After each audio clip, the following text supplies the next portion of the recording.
Hello. So I just want to make this video because when I went through this experience, I unfortunately didn't find like much information about it. I know miscarriages can happen, and I think for me it was more about a failed miscarriage. I didn't find, unfortunately, much information about it. And I remember going on Google, going on Reddit, I went on YouTube, I went everywhere just trying to find answers to everything that was going on with my body. I just couldn't find any answers about like what was going on, and it was I would say, a very complicated process, and was already very hard emotionally. But I do want to share my experience, and I do hope that anyone that watches this video or is looking for answers is able to find something useful with this video. I do want to state I am not a doctor, nor do I advise doing anything that I did. Like I said, this is my own personal experience, and I do hope that it helps someone with their own journey and seeing their options as far as like failed miscarriages. Okay, so I do want to start off by saying I already had one child. I had him about a year ago, and I had a C-section. So it was actually an emergency C-section.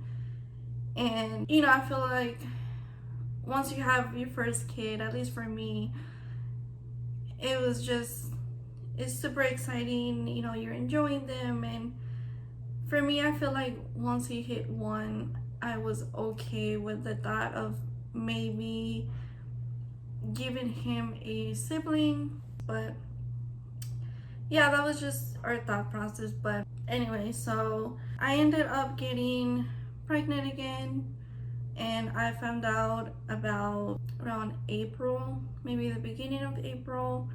I found out that we were expecting again, and it was honestly super exciting. So we were super excited, and first thing I did is I went to the doctor. So I did schedule an appointment so I can see how far along I am. I had a little bit of a feeling that I was probably maybe those 5 to 6 weeks. I was super early.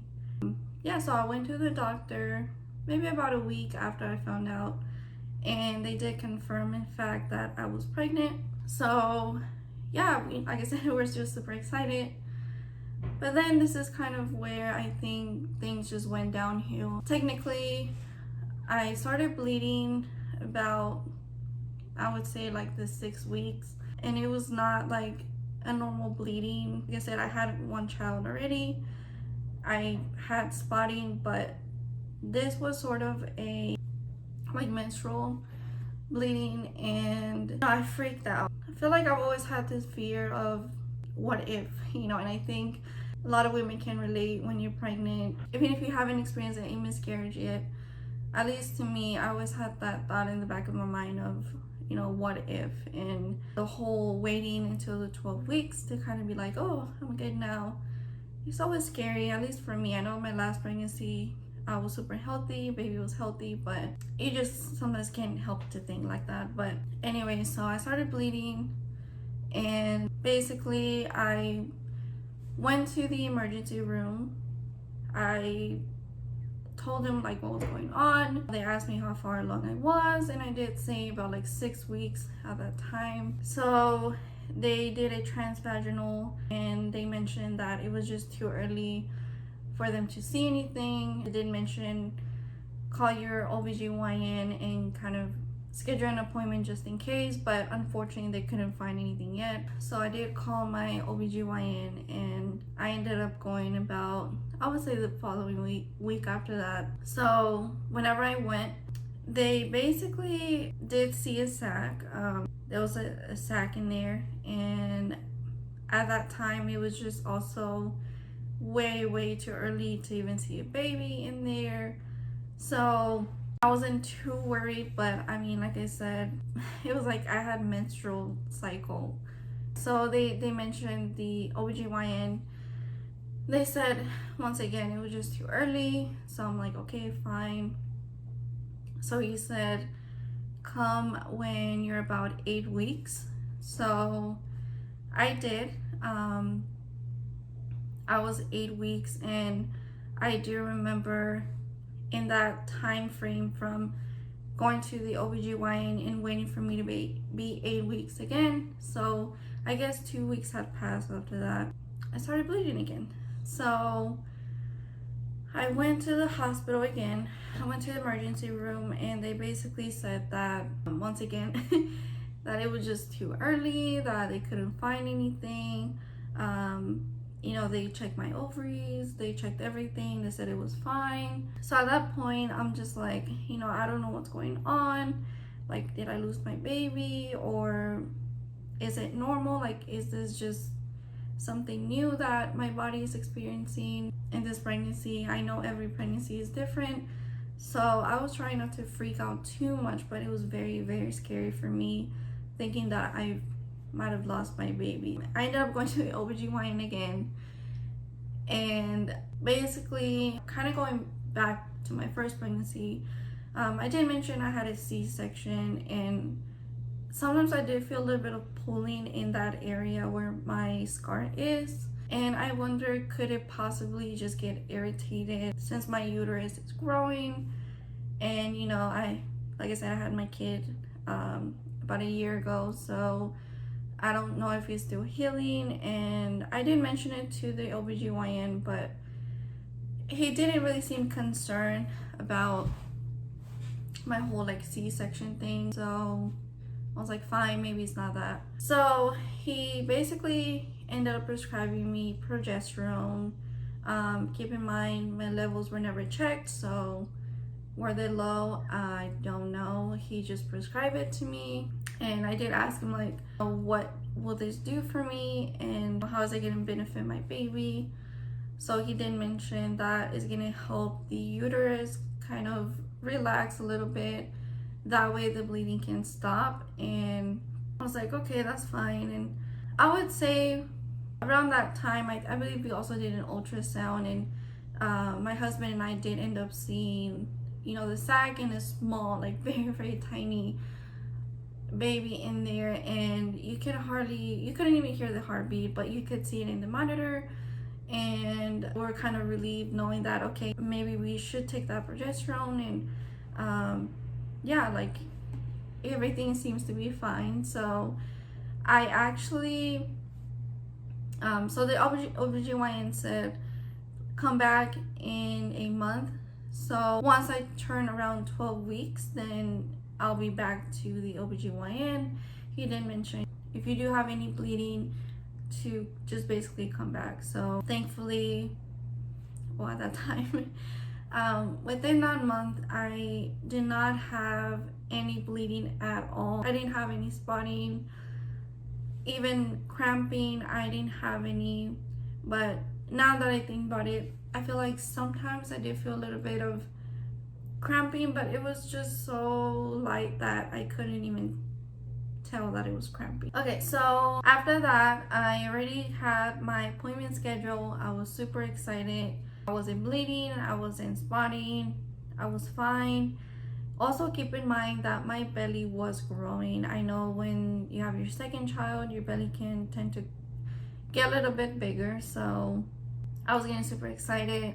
I could definitely see a little bump, and yeah, I was just like, wow, like this is actually happening. Whatever was going on the beginning of the pregnancy, it was just like a little scare, and that was it. But so I went to the appointment, and I was just so excited. I was gonna go back to work after that, and this is where things kind of start changing. I go to the OBGYN, and I'm just sitting there waiting. So then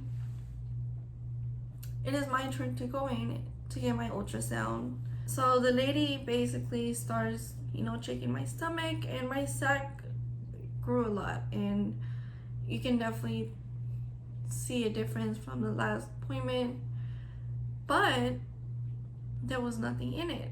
And I thought, oh, maybe it could be hiding or maybe it's somewhere, but I just remember she kept looking and looking around the sack and there was like nothing there. I just remember how I felt when I saw the monitor and there was nothing there. And I just remember like my stomach dropped and I felt this pain emotionally that I couldn't even describe.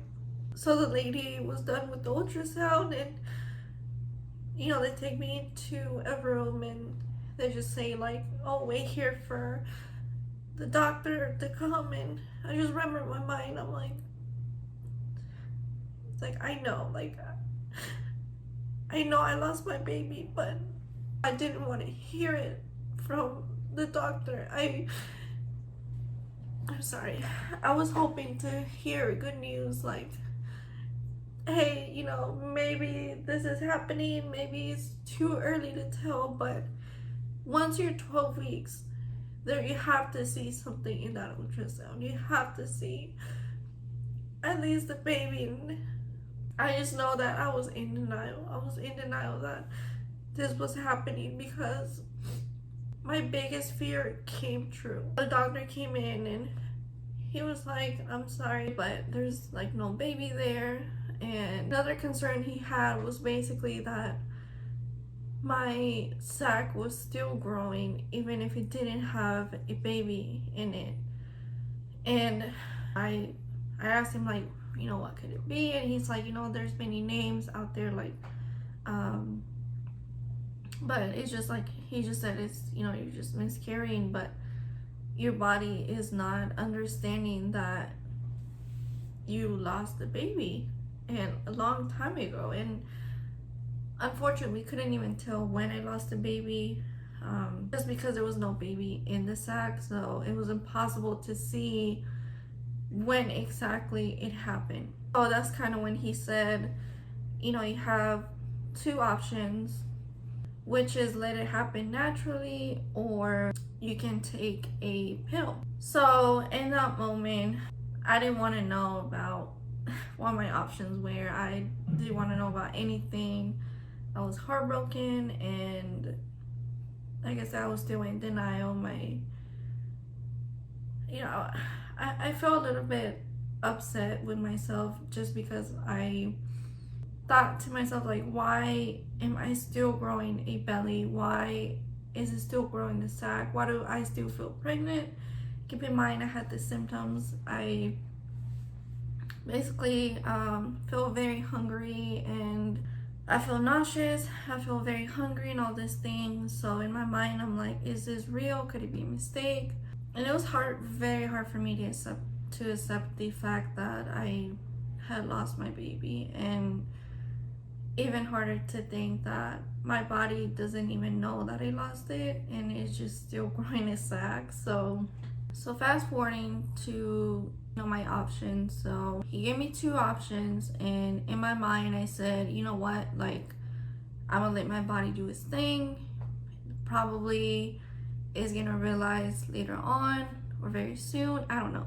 So at that point I did not want to take the pill. I did some research. It's called Misoprostol. Sorry if I don't pronounce it right, but I kept reading about it, hearing experiences, and everything was just like a horror story. I was so scared. I'm like, I don't want to go through labor at home and be in so much pain based on everything that I read about that pill, right? Yeah, so he basically gave me about a week for me to make a decision. He did explain to me that like we don't want to keep all that tissue in there in the sac as well. So after that we waited like about a week, and this is maybe around I would say beginning of May, and out of nowhere I started bleeding a little bit. When I went back to the OBGYN, I told him I was like a little bit relieved that my body finally knew what was going on, and he was like, great, you know, let's see how that goes. He basically wanted to test my HCG levels. If you know what that means, just basically it just indicates, like, I guess how pregnant you are. But so they did blood work, and yeah, we kind of went with that. I was like, you know, let's see if we see any progress. So he just told me I'll come back next week, and so I had the appointment on a Thursday, so I went back on the following Thursday after that, and there was basically no change. My HCG levels were still high. They hadn't really changed much. And basically he said, like, look, you have another option.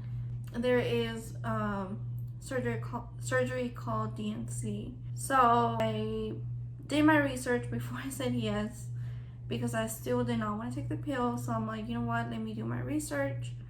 Honestly, a lot of women that had the surgery, they had nothing but good things to say about it as far as their own experiences. And I know everyone's different, but it was definitely more positive than negative. And compared to the pill, I was like, you know what, like, if I am struggling and my body still doesn't understand what's going on, I thought about, you know what, that could be an option for me. So like I said, I did my research, and I really highly recommend that you do so as well for whatever option you choose.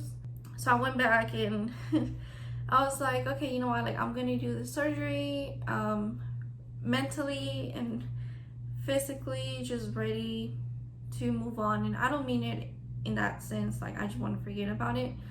I meant it in the sense that I just want to basically be at peace with what happened. And so I went back to the OBGYN the following week, and we're like, okay, we're gonna schedule the surgery for the next week. I went back and I said, okay, fine, like, I'll do the surgery. I did my research, I want to go with it. And they were like, great, you know, we're gonna schedule your surgery for the following week. So I was getting ready, and then I get a call and they said, like, hey, your insurance doesn't cover any surgeries. So I was like, oh my god, okay. So when I went back to the OBGYN, I said, okay, you know what, like, I'll go ahead and do the Misoprostol. So I took the pill, and he prescribed me, it was 200 mg, and I was supposed to take it every 6 hours, and I would basically take it by, like, the mouth.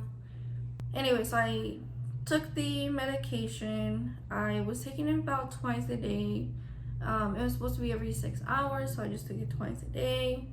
And honestly, the side effects scare me. Like, now my husband brought up the fact that, you know, it can damage your uterus and do all these things to you, and I don't know, it just, that scared me.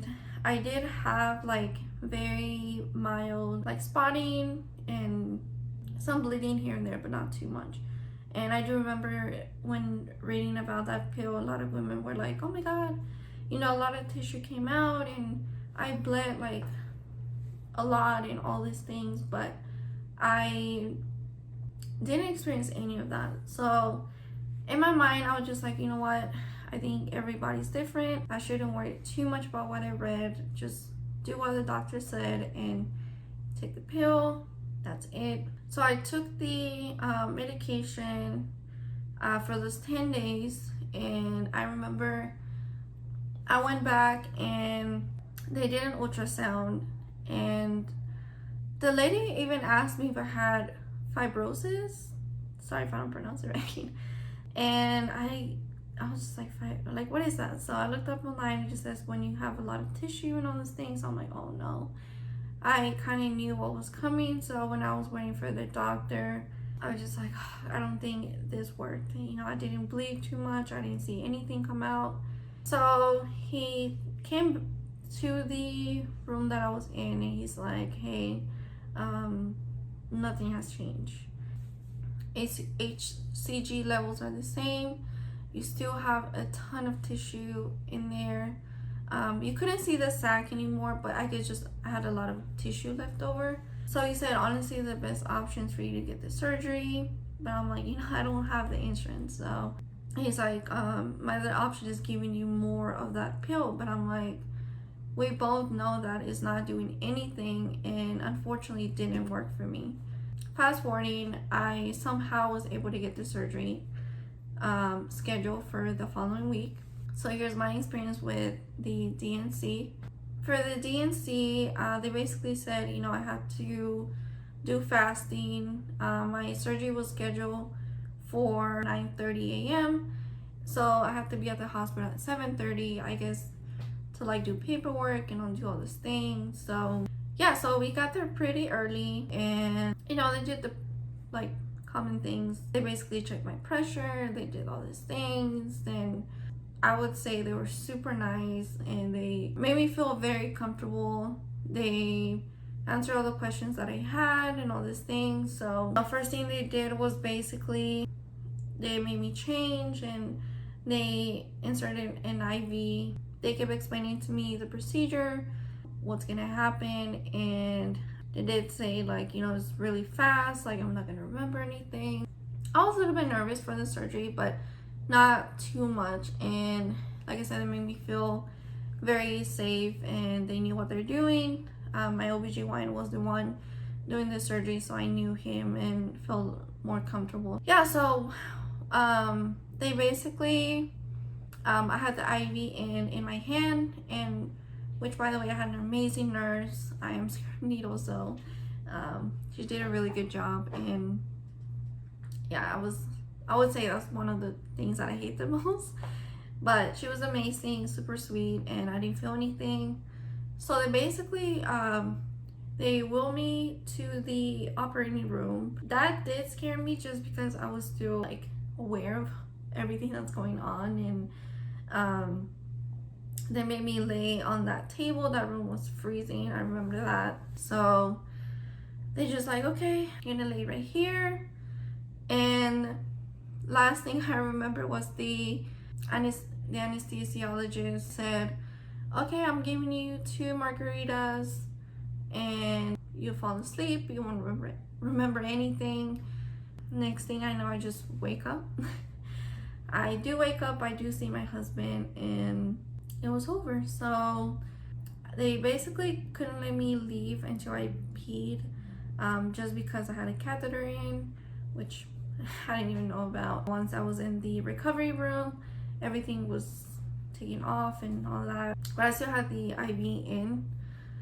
So after that, I do remember telling one of the nurses, I'm like, I really have to go use the restroom. And I would say this was within like 2 minutes of me waking up from the anesthesia. So I went to the restroom, I did pee, and they do walk in with you, I think, just to check and see if you actually peeing. So I did pee, and yeah, basically I changed. I asked my husband, I'm like, how long was the surgery for? He was like, maybe like 30 minutes. It was like super quickly. I actually wasn't sore at all. I didn't feel any pain. A little bit of cramping, but like if I was on my period on day 2, if you know, that one's a little bit painful. So at the end of all that, I went home. I did go home the same day. They don't keep you in the hospital, at least for me. Everything was so quickly. I went in there at 7:30. My surgery was at 9:30, and then I left about maybe 11. But when I got home, they just said like do a lot of like pelvic rest for at least 24 hours, and I did that. And honestly, the recovery has been amazing. It's easy. To me, it wasn't like painful or anything, but I would say you do have a lot of bleeding, so I would recommend like getting like those postpartum pads and all those things. But yeah, so that was pretty much it. That was my experience. I feel like this is one of those things where you feel like it would never happen to you, but when it does, it's just like, well, I did go through a lot, and I would say it was very hard, both emotionally and physically. But I do hope that this video was helpful to anyone out there that experience exactly what I did. Yeah, so I do hope it was helpful in some way. As I mentioned, this is my own experience. Everyone's different. I don't recommend doing any of these things. I'm not a doctor or any of that, but yeah, I do hope it helps someone out there. So thanks for watching, and yeah, thank you guys.